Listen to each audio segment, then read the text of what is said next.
Hello, I'm Lisa Phillips, and today's video blog is low prices don't spell war zone, they spell opportunity. And I'm going to go over the fact that just because the housing price is low doesn't mean that it's a war zone or that you should be scared to invest in that neighborhood.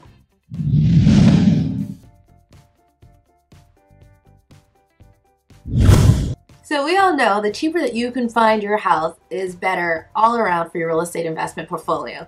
It means A, more cash flow, B, less turnaround time. You'll own your property sooner, and I'm talking 3 to 4 years versus 10 to 15 years on a more expensive property. And 3, it's just easier for you to fit it in your budget on the fix up and repairs. But some people equate a low-priced house with a war zone. And I particularly advocate people looking at properties under $30,000. Why do I do that? Because I can, and I found out once I got on the ground and looked, they're not that bad, and neither are the neighborhoods. So you got to understand, the reason that a housing price is low doesn't mean because there's drug dealers outside or it's a war zone. First of all, one reason for the housing price being low is that money hasn't reached it yet.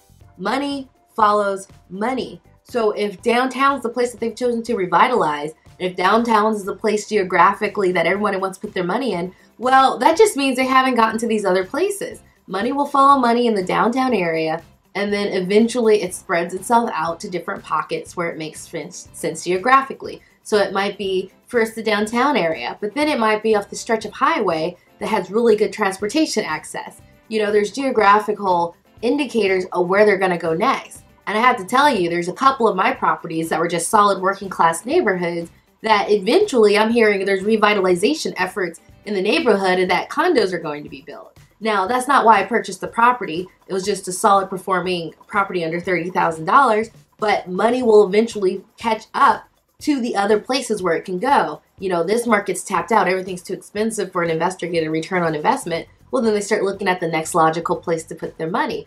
Not everyone has a ton of money where they can put everywhere at once. It sort of follows the money and then it finds a new spot. And if you're like me, where everyone's over here, I'm right here. Because A, it's going to work for me regardless if they come over here and force that appreciation. But B, if they do look around for good neighborhoods that are easy to invest in, there you go. Low cost, solid, low crime, and that's it. And there's one more reason I've noticed since I've been doing this in the last 4 years about why prices are depressed in certain neighborhoods. Like I said, it doesn't have to do with the crime. It has more to do with the fact that it's old.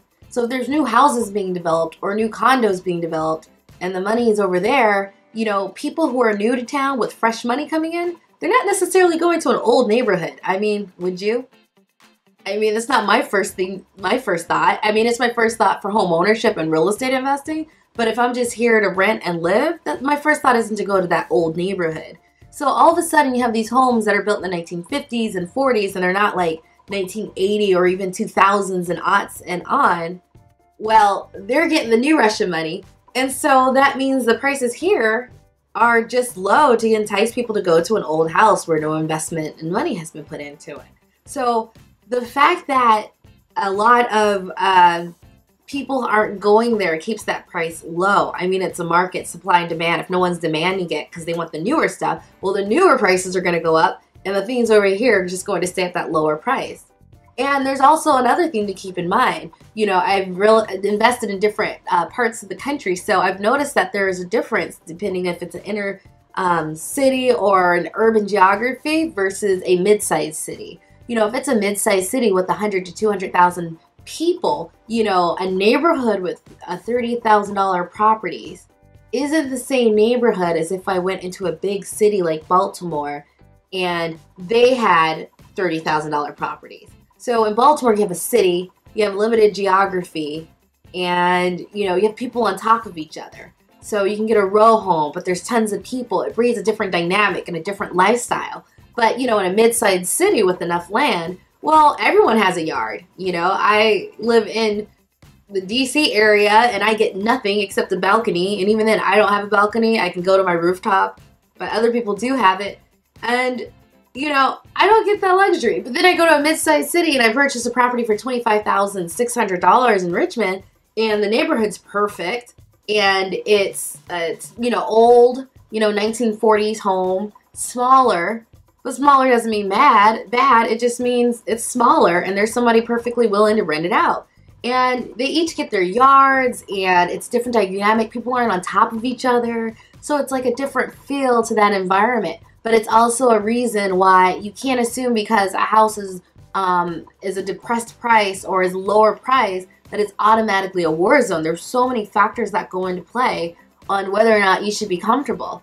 And I don't know, maybe it was the fact that I grew up in a working class neighborhood. So my neighborhood was a neighborhood where the houses cost $30,000 growing up. It was a neighborhood where immigrants came over and in Las Vegas, and immigrants from Mexico mostly came over, and they were purchasing in my neighborhood because that's what you could afford, you know? It was the cheap neighborhood. It was where people were administrative assistants and were secretaries and worked in the coupon packing plant like my neighbor did across the street, or were laborers. But, you know, it was a solid neighborhood and there was not one lick of crime. Never got my bike stolen and we left it in the front yard like every day. You know, I never had gotten a fight. You know, there was no like gang activities.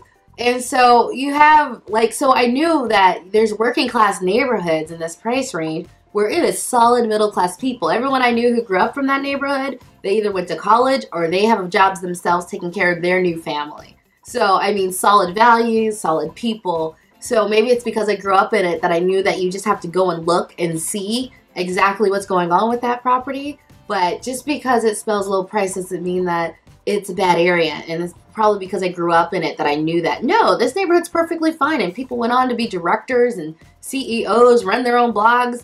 You know, so you can't assume that just because of the price. And honestly, if you want to know what a war zone is, this is how you really know what a war zone is. Look at the crime reports. If you look at the crime reports, which are all online, so when I'm looking for a house, I have the crime stats report for that particular city on.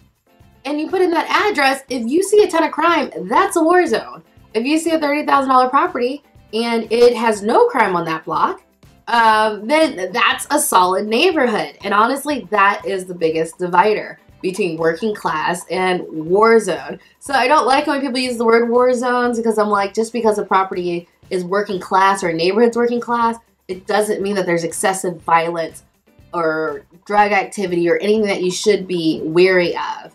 But that's my biggest divider. So if you're looking for areas in this looking for properties in these areas, you know, that's what you should be concerned about more so than anything. What are the crime stats saying?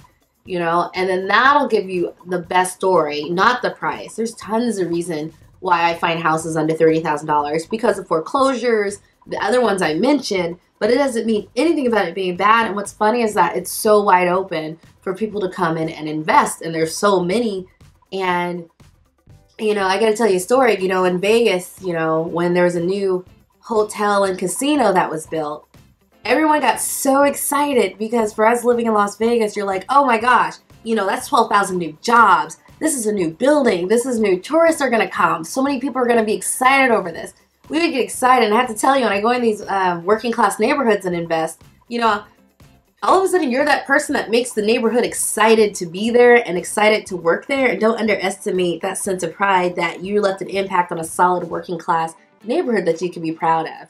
So what I want you to get from this is, don't assume because a house has a depressed price or is under $30,000 or is low price that it's a terrible house, or that you'll have nothing but bad tenants and that you would have bad crime. You could check the crime reports on the internet. You can look at see what rents are before you even go there with a few websites.